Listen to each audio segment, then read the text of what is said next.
नमस्कार दोस्तों आज की इस वीडियो में अपन बात करने वाले हैं कि जो गवर्नमेंट एम्प्लॉई है वो 1 जनवरी 2026 की स्थिति में एसएसओआईडी में राजकाज एप्लीकेशन के माध्यम से अपनी अचल संपत्ति विवरण आईपीआर ऑनलाइन किस तरह भरें, इसी के बारे में आपको कंप्लीट प्रोसेस बताऊंगा कि ऐसा गवर्नमेंट एम्प्लॉई जिसके पास प्रॉपर्टी है तो उस स्थिति में आप अपनी एसएसओआईडी से आपको आईपीआर ऑनलाइन भरना होगा। इसके लिए देख रहे हैं कि जो गवर्नमेंट एम्प्लॉई है उसे अपनी एसएसओआईडी राजकाज आईपीआर एप्लीकेशन के माध्यम से लॉगिन कर लेनी है। जैसे आप राजकाज आईपीआर एप्लीकेशन लॉगिन कर लेंगे तो आपके सामने देख रहे हैं इस तरह का डैशबोर्ड आएगा। यानी कि पहली बार अगर आप लॉगिन कर रहे हैं तो इस बार थोड़े चेंजेज किए गए हैं।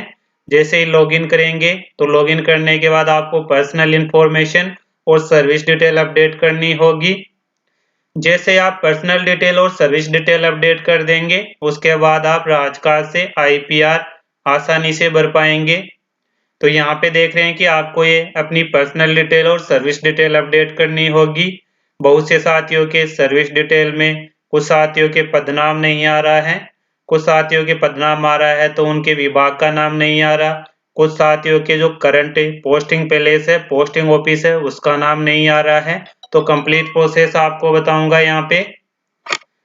तो इसके लिए देख रहे हैं कि आपको राजकाज से आईपीआर बनने के लिए तो यहाँ पे आपको कंप्लीट प्रोसेस बताऊंगा कि आप अपनी प्रोफाइल अपडेट करते हुए प्रॉपर्टी होने की स्थिति में आप अपनी आईपीआर किस तरह भरें।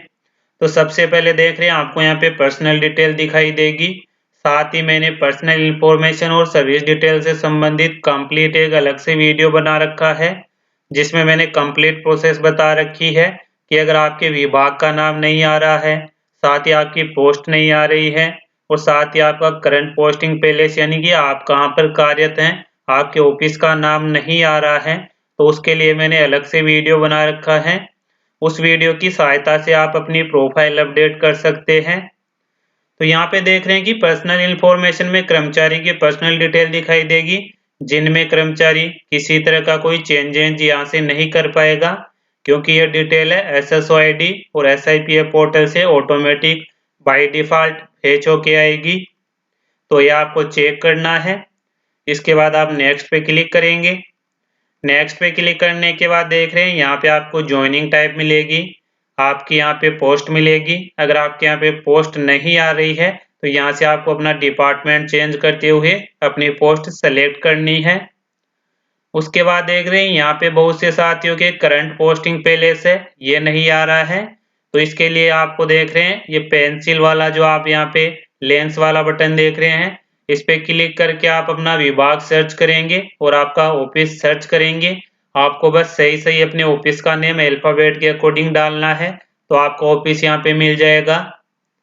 अगर यहाँ पे आपका ऑफिस का नेम नहीं मिलता है तो इसके लिए भी मैंने कंप्लीट वीडियो बना रखा है, उस वीडियो की सहायता से आप देख सकते हैं। अगर आपको यहाँ पे अपने ऑफिस का नेम नहीं मिलता है तो यहाँ पे आपको नीचे एक ऑप्शन मिलेगा जिसमें आपको मिलेगा कि आपका ऑफिस यहाँ पे नहीं मिलता है। तो उस स्थिति में आपको क्या करना है, यानी कि उस स्थिति में आप मैनुअल भी अपने ऑफिस का नेम टाइप कर सकते हैं। इसके बाद आप यहाँ पे बेसिक पे अपने डीडीओ कोड डालेंगे। यहाँ पे आपको अपनी अपॉइंटमेंट की डिटेल देनी है। अपॉइंटमेंट की डिटेल देने के बाद यहाँ पे आप ऐड डॉक्यूमेंट पे क्लिक करके यहाँ पे आपको बहुत सारे डॉक्यूमेंट देखने को मिलेंगे जिसमें आप एड्रेस प्रूफ से रिलेटेड, मैरिज सर्टिफिकेट से रिलेटेड, अपने कैरेक्टर सर्टिफिकेट से रिलेटेड अपनी मार्कशीट यहाँ पे अपलोड कर सकते हैं। अगर आप यहाँ पे डॉक्यूमेंट अपलोड नहीं करेंगे तो भी आपके कंपलसरी नहीं है क्योंकि डॉक्यूमेंट अपलोड करना यहाँ पे ऑप्शनल है। तो आप डॉक्यूमेंट अपलोड नहीं करेंगे तो भी आपकी पर्सनल इंफॉर्मेशन और सर्विस डिटेल अपडेट हो जाएगी। अगर आप यहाँ पे सभी ऑप्शन सही सही सेलेक्ट कर लेंगे तो यहाँ पे आपको अपडेट का ऑप्शन यानी कि सबमिट का ऑप्शन दिखाई देगा। जैसे ही आप अपडेट सबमिट कर लेंगे तो राजकाज 2.0 पे आपकी प्रोफाइल अपडेट हो जाएगी। प्रोफाइल अपडेट होने के बाद अब आप आसानी से अपनी आईपीआर अचल संपत्ति विवरण है वो ऑनलाइन भर सकते हैं। यहाँ पे देख रहे हैं कि जो आपने प्रोफाइल अपडेट की थी उसकी बेसिक डिटेल आपको यहाँ पे देखने को मिलेगी जिसमें आपका पद, आपके कैडर का नेम, आपका यहाँ पे डिपार्टमेंट, बेसिक पे, डेट ऑफ बर्थ आपको मिलेगी। अगर इनमें आपको फिर भी कोई करेक्शन करना है तो यहाँ पे आपको अपडेट प्रोफाइल पे क्लिक करके आप अपडेट कर सकते हैं। अब यहाँ पे देख रहे हैं कि आपको अपनी आईपीआर बननी है, यानी कि आपकी आईपीआर बनने की जो लास्ट डेट है अभी 31 जनवरी है, तो 31 जनवरी से पहले आपको आईपीआर भर लेनी है। आईपीआर आपके पास बनने के लिए अगर आपके पास प्रॉपर्टी नहीं है, यानी कि ऐसा राजकीय कर्मचारी जिसके पास या उसके रिलेटिव्स के पास किसी तरह की कोई प्रॉपर्टी नहीं है, तो इस स्थिति में आपको केवल नील आईपीआर बननी है। नील आईपीआर केवल आप मात्र 2 मिनट में भर सकते हैं। नील आईपीआर बनने के लिए देख रहे हैं आप यहाँ पे डिक्लेयर आईपीआर पे क्लिक करके यहाँ से सबमिट पे क्लिक करके नील केस में आप आईपीआर भर सकते हैं। लेकिन आपके पास अगर कोई प्रॉपर्टी है तो प्रॉपर्टी होने की स्थिति में आप देख रहे हैं यहाँ पे एड योर फर्स्ट प्रॉपर्टी, इस पे क्लिक करेंगे।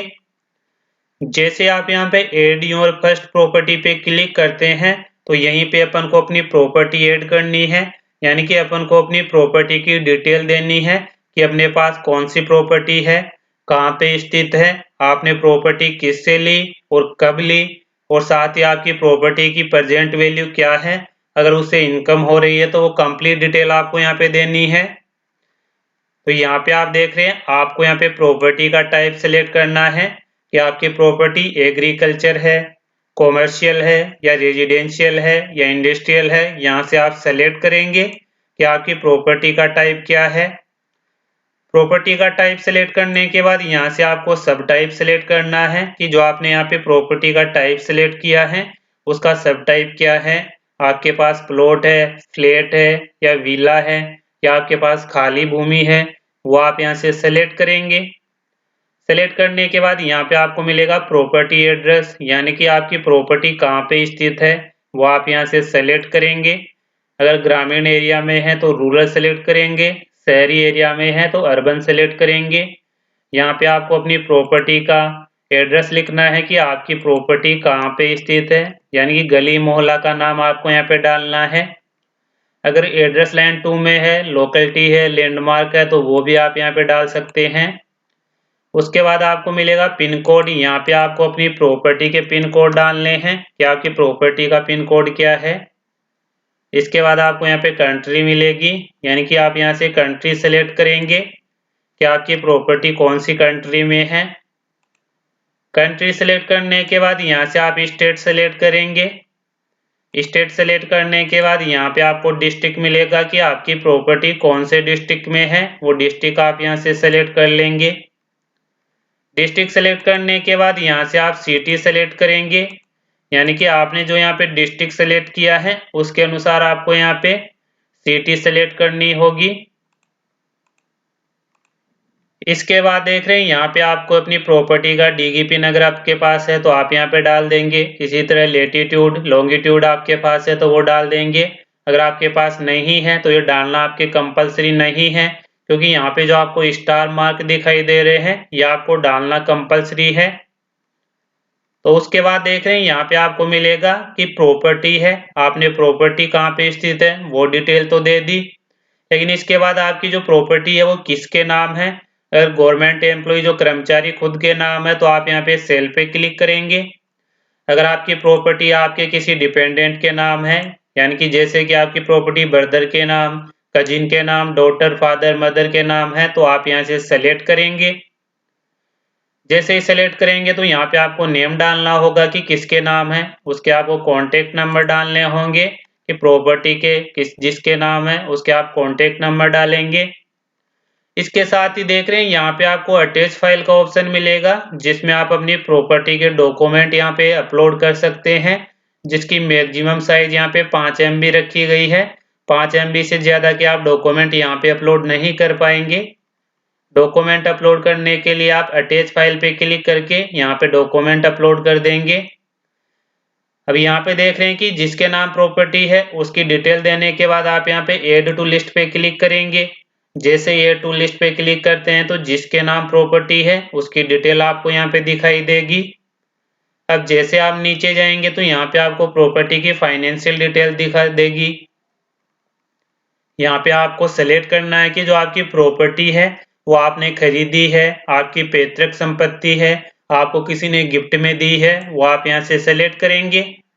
यहाँ से आप डेट सेलेक्ट करेंगे कि आपकी प्रॉपर्टी है वो आपने कब ली थी, आपको कब मिली थी, वो डेट आप यहाँ से सेलेक्ट कर लेंगे।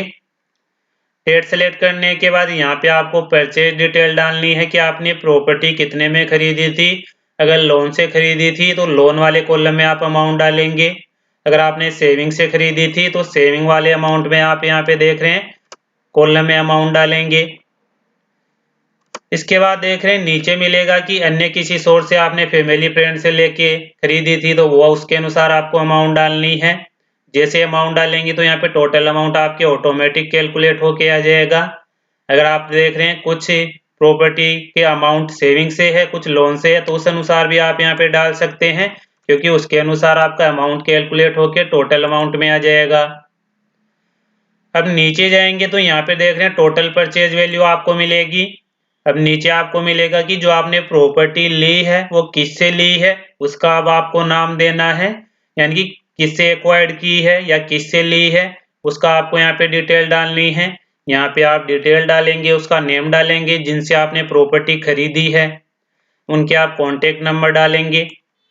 उसके बाद देख रहे हैं प्रेजेंट वैल्यू डालेंगे, यानी कि आपने प्रॉपर्टी इतने में खरीदी थी लेकिन उसकी प्रेजेंट वैल्यू क्या है वो आप यहाँ पे डालेंगे।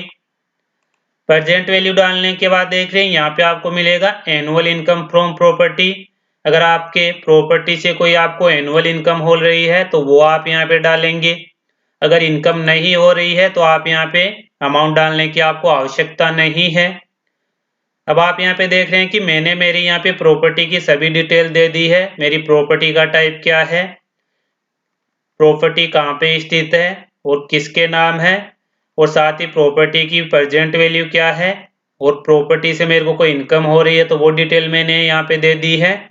सभी डिटेल देने के बाद आपको यहाँ पे सेव पे क्लिक करना है। जैसे आप सेव पे क्लिक करेंगे तो आपके सामने मैसेज आएगा प्रॉपर्टी एडेड सक्सेसफुली, यानी कि आपकी प्रॉपर्टी यहाँ पे सक्सेसफुली एडेड हो चुकी है। यहाँ पे आपको प्रॉपर्टी का टोटल वैल्यू मिलेगी। टोटल प्रॉपर्टीज में आपको देख रहे हैं संख्या मिलेगी। आपकी प्रॉपर्टी कौन सी है, रेजिडेंशियल है या कॉमर्शियल है, वो डिटेल आपको मिलेगी।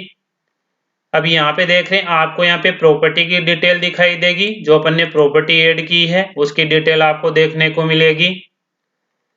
अब आपने मान लो ये प्रॉपर्टी ऐड तो कर दी लेकिन आपने कोई डिटेल गलत ऐड कर दी, अमाउंट गलत ऐड कर दिया हो, तो यहाँ पे देख रहे हैं आपको 3 डॉट का ऑप्शन मिलेगा।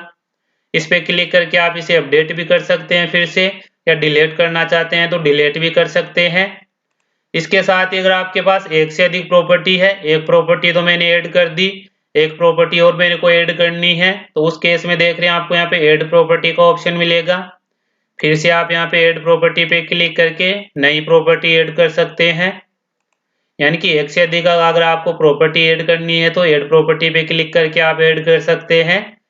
इसके बाद जैसे आप नीचे जाएंगे तो यहाँ पे आपको देख रहे हैं डिक्लेयर आईपीआर का ऑप्शन मिलेगा, यानी कि मैंने यहाँ पे मेरी आईपीआर जो प्रॉपर्टी है उसकी डिटेल मैंने दे दी है। अब मेरे को इसको फाइनल सबमिट करना है, तो फाइनल सबमिट करने के लिए आपको यहाँ पे डिक्लेयर आईपीआर पे क्लिक करना है।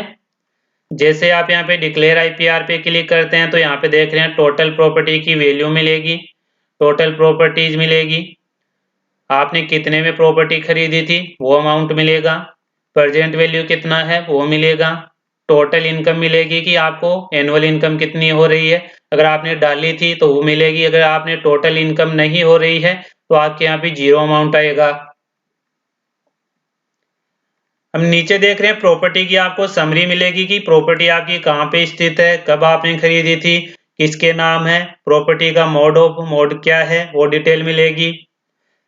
अब यहाँ पे देख रहे हैं आपको चेक बॉक्स मिलेगा जिस पे आपको क्लिक करना है। जैसे आप क्लिक करते हैं तो क्लिक करने के बाद यहाँ पे आपको सबमिट का ऑप्शन मिलेगा। सबमिट वाले पे जैसे ही आप क्लिक करते हैं तो सबमिट पे क्लिक करने के बाद आपके जो एसएसओ में रजिस्टर्ड मोबाइल नंबर है उस पे ओटीपी जाएगा, वो ओटीपी आप यहाँ पे एंटर करेंगे। जैसे आप यहाँ पे ओटीपी एंटर कर देंगे तो ओटीपी एंटर करने के बाद यहाँ पे आपकी आईपीआर है राजकाज के माध्यम से सक्सेसफुली सबमिट हो जाएगी। तो इस तरह आप अपनी एसएसओ आईडी से जो आईपीआर है, अचल संपत्ति विवरण ऑनलाइन भर लेंगे। कंप्लीट प्रोसेस मैंने आपको बता दिया है कि कर्मचारी अपनी राजकाज एप्लीकेशन के माध्यम से अपनी आईपीआर अचल संपत्ति विवरण किस तरह भरे। फिर भी आपको आईपीआर बनने से संबंधित किसी तरह की कोई समस्या हो तो आप कमेंट बॉक्स में कमेंट जरूर करें। तो दोस्तों आज की इस वीडियो में यही अपडेट थी। फिर मिलते हैं नई वीडियो के साथ, तब तक के लिए जय हिंद जय भारत।